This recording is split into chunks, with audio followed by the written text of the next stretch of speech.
ಪತ್ರಿಕೆ ಮತ್ತು ಮಾಧ್ಯಮದ ಸ್ನೇಹಿತರು ಮತ್ತು ನಮ್ಮ ಜಿಲ್ಲೆಯ ಎಲ್ಲ ಶಾಸಕರು, ಪಕ್ಷದ ಕಾರ್ಯಕರ್ತರು ಮತ್ತು ಸಾರ್ವಜನಿಕರು ಮತ್ತು ಎಲ್ಲ ಪಕ್ಷದ ಶಾಸಕರು ಕೂಡ ಜಿಲ್ಲಾ ಉಸ್ತುವಾರಿ ಸಚಿವನಾಗಿ ಕೆಲಸ ಮಾಡೋ ಸಂದರ್ಭದಲ್ಲಿ ಸಂಪೂರ್ಣವಾದಂಥ ಸಹಕಾರ ಕೊಟ್ಟಿದ್ದೀನಿ ಜಿಲ್ಲೆಯ ಅಭಿವೃದ್ಧಿ ಮಾಡೋದಕ್ಕೆ.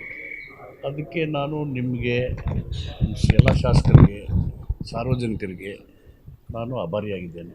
ಒಳ್ಳೆಯ ಆಡಳಿತ ಕೊಡೋದಕ್ಕೆ ಮತ್ತು ಕಾನೂನಿನ ಸುವ್ಯವಸ್ಥೆ ಕಾಪಾಡೋದಕ್ಕೆ, ಸಮುದಾಯಗಳಲ್ಲಿ ಸಾಮರಸ್ಯ ಮೂಡಿಸೋದಕ್ಕೆ, ಅಭಿವೃದ್ಧಿ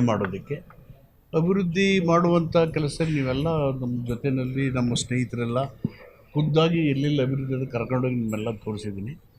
ಅದಕ್ಕೆ ನನಗೆ ಈ ಅಭಿವೃದ್ಧಿ ಕೆಲಸದಲ್ಲಿ ತೊಡಗಿಸೋದಕ್ಕೆ ರಾಜ್ಯ ಸರ್ಕಾರ ಅವಕಾಶ ಮಾಡಿಕೊಡ್ತು ಪಕ್ಷ. ಅದಕ್ಕೆ ನಾನು ಆಭಾರಿಯಾಗಿದ್ದೇನೆ.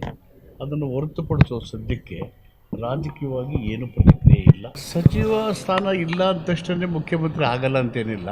ಆ ಪ್ರತಿಭೆ ಇದೆಯಲ್ಲ, ಆ ಸಾಮರ್ಥ್ಯ ಇದೆಯಲ್ಲ, ಆ ವ್ಯಕ್ತಿತ್ವ ಇದೆಯಲ್ಲ. ಸದ್ಯಕ್ಕೆ ರಾಜಕೀಯವಾಗಿ ಸದ್ಯಕ್ಕೆ ಯಾವ ಪ್ರತಿಕ್ರಿಯೆಯೂ ಇಲ್ಲ. Thank you.